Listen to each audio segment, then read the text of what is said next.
Ceci, chers téléspectateurs, sera peut-être l'unique fois de votre vie où vous aurez l'occasion d'entendre une information non censurée. La vérité, c'est que toutes les guerres ont eu lieu pour le fric et que le petit peuple doit crever parce que les élites en ont décidé ainsi. Vous regardez la télé-réalité tous les jours pour tuer le temps et vous croyez que vous êtes à la page parce que vous regardez Anderson Cooper et d'autres coquilles vides sans la moindre opinion. L'apparence est sans importance, les marques sont sans importance, les drogues sont sans importance. Tout a été créé pour vous rendre idiot. La presse libre, la télé, les films hollywoodiens, l'école, l'université, la religion, tout ça c'est l'opium du peuple, comme dirait Karl Marx. Je vais vous ouvrir les yeux. Vous réveiller, vous changer. Ce gouvernement a été fondé par les riches. Il aime maintenir le peuple dans le noir, dans l'ignorance, à un niveau intellectuel infantile. Il s'assure que le peuple est occupé à faire de l'argent pour survivre, qu'il s'occupe de sa famille, de sa maison, de son jardin, et ils veulent faire croire aux gens qu'ils sont libres, qu'ils ont le choix de faire ce qu'ils veulent. Mais ils ne peuvent pas. Les personnes qui vous représentent sont payées pour que vous restiez dans votre bêtise, dans votre petit monde bien fermé sur lui-même. C'est quoi la politique? Que tu sois démocrate ou que tu sois républicain, ça change strictement rien. Tous les gouverneurs, qu'ils soient républicains ou démocrates, ont été achetés. On peut toujours voter et élire quelqu'un. Ça change rien. Ce sont les lobbyistes qui ont le pouvoir. Toutes les histoires ont deux versions différentes, chacun a son opinion. C'est ce qui donne à la démocratie tout son intérêt.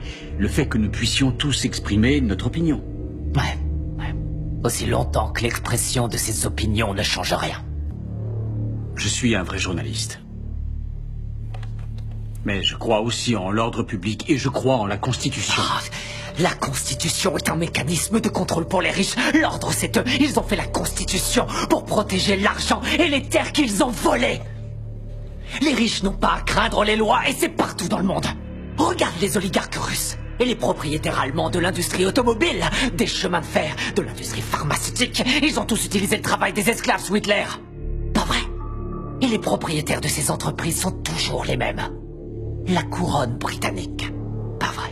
Et les nantis africains, eux, ils massacrent leur propre peuple. Ils empêchent leur pays de se développer.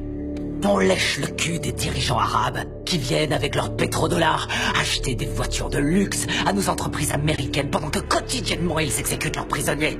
Ils accordent aucun droit aux femmes, ils tuent les gays. Seulement ça, on s'en fout royalement parce qu'ils ont le pognon. Nos grands patrons ne sont que des gangsters en costume à rayures. Ils se foutent complètement du régime des lois. Ils ont mis en place le plus sophistiqué des systèmes de sécurité intérieure de l'histoire de l'humanité. Ils ont violé les plus basiques de nos droits constitutionnels et nos libertés civiles. Ils ont détourné les ministères du gouvernement en filiales de leurs propres entreprises. Ils se sont emparés du système de contrôle de l'information pour saturer les ondes de mensonges dont tu es un bon contributeur, Chip. Tu n'es pas différent des autres journalistes. Tous les présentateurs de journaux sont dans la poche de quelqu'un. J'ai pas raison. L'assurance maladie. Elle bénéficierait à 90% de la population américaine. Pour faire simple, tous les pays développés l'ont déjà. Et presque 50% des Américains sont contre. Parce que le lavage de cerveau médiatique fonctionne à merveille. La guerre en Irak était criminelle. Bush, Cheney et Rumsfeld ont menti aux Nations Unies et au reste du monde. Saddam n'avait pas d'armes de destruction massive et n'avait rien à voir avec Al-Qaïda. Nous savons que nos amis saoudiens ont financé les attaques du 11 septembre. Mais à cause de leur pétrole, nous ne faisons rien contre eux. À la place, nous avons envoyé nos soldats se faire tuer dans des pays qui n'ont rien à voir avec le terrorisme intérieur. Pourquoi Obama n'a pas fait juger le gouvernement Bush? Bush a coûté des centaines de milliards aux contribuables et a commis des crimes de guerre. Pourquoi Obama n'a-t-il entrepris aucune action en justice? Parce qu'ils sont tous les deux membres du même club. Il y a eu plus d'immigrés renvoyés sous son gouvernement que sous n'importe quelle autre présidence. Pourquoi n'a-t-il pas fermé Guantanamo, où des prisonniers sont enfermés sans avoir eu droit à aucun procès, sans aucune preuve depuis maintenant 13 ans? Il n'a pas mis son veto à l'approvisionnement des détenus dans le National Defense Authorization Act, ce qui en clair permet la détention infinie et sans procès, américains y compris.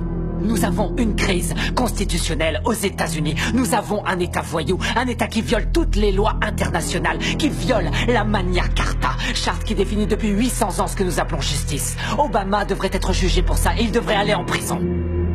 Les prisons, justement. Aux États-Unis, nous sommes 5% de la population mondiale et nous avons 25% de la population carcérale mondiale. Les gens vont en prison pour 10 grammes de cocaïne. La moitié des prisonniers est enfermée pour détention de drogue et la très grande majorité est noire. Pourquoi cette situation absurde reste inchangée? Je vais vous le dire. Parce que Washington reçoit de l'argent du lobby des prisons pour que ça bouge pas. Pourquoi les pop stars, les célébrités, les courtiers, tous les gens pleins de fric qui se gavent de coke et d'exta à longueur de journée vont jamais en prison? Parce que quand vous êtes plein aux as, vous êtes au-dessus des lois. Dans 50 ans ou même avant, tout sera terminé. Nous sommes de plus en plus nombreux sur la planète et il y a de moins en moins de nourriture, d'eau et de pétrole. Dans une centaine d'années, il n'y aura plus de terre du tout. Alors réveillez-vous. Réveillez-vous.